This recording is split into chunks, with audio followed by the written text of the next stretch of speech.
My name is Ergin Çavuşoğlu. I was born in Bulgaria, grew up in Bulgaria. Basically, lived there till 1989. And later I moved to Turkey. I lived in Istanbul for about 5 years before I came to London. And I've been living in London for the last 10 years. I work with video and photography often.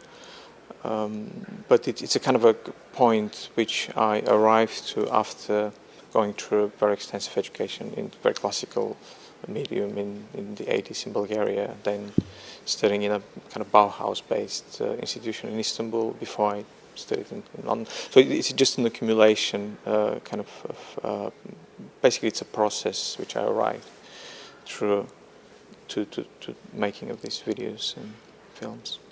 A lot of my concerns during sort of the production of a video piece are much more to do with space and the way we actually experience space and how we inhabit a particular environment, and then within that space we interact with the imagery.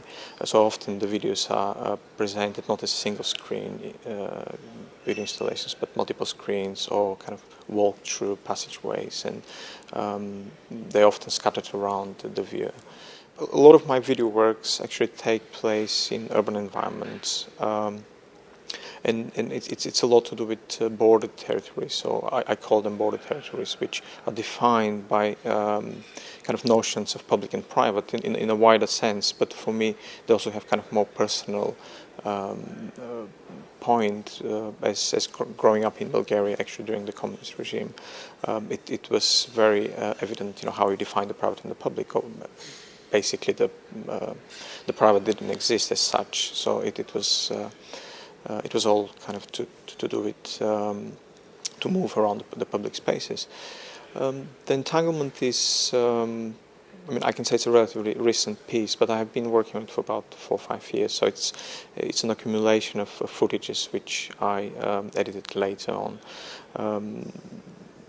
Basically, all the footages were filmed in London, majority of them in East London, and except one of the screens was filmed in a studio environment, and it was just something which I did much later on for different, much more kind of aesthetic concerns than anything else. And the film, the editing process was obviously very important for the piece because of the sense of rhythm it was supposed to create, and obviously the aesthetic concerns I had about how we experience this beyond obviously the disturbing matter that these are police helicopters sort of chasing a person at night as such, or beaming onto something or somebody. So from that point of view, it was quite a long process, really, editing and looking at each screen individually.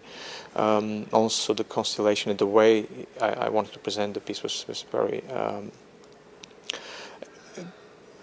It became an important part of the work just because I wanted the viewer to be surrounded by these visuals, and in a sense, the viewer to be entangled within these searchlights.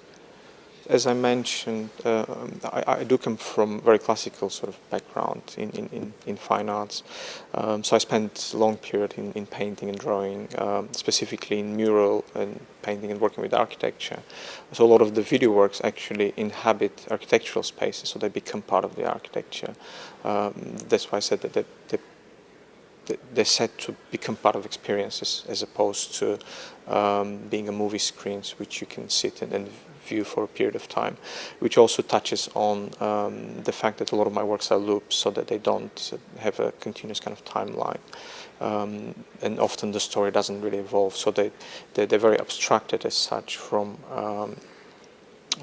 sort of the movie or documentary film aesthetics, and the fact that they're very often filmed at night kind of makes them even more formal as such, because it's reducing the object to the, basically many things are redefined under the kind of the light at night, so they become something else. But nevertheless, they are part of the reality. They're part of the real world. And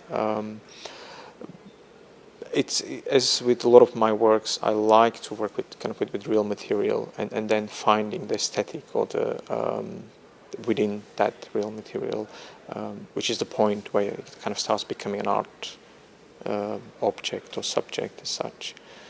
And also it's often really bordering the boundaries of documentary filmmaking or feature films. For example, the Entanglement was very I was very conscious from the very beginning that helicopters are kind of stereotyped. In many films they've been used, in many Hollywood movies and others, as sort of symbolizing specific things. They can easily become stereotypes as such. I've actually watched some of these movies that, during the process, kind of revisited the scenes again just to see where my work will be in just purely visual aesthetics, and so which led me to work on the sound elements as well. So I had to manipulate the sound slightly. It's basically what you hear as a viewer is layers of sound, and some of them been slightly slowed down or kind of speeded up to alter the. It is nevertheless a helicopter scene, obviously a helicopter sound, but it's just I try to kind of alter the direct meaning of it, the direct sort of effect of the sound. Such.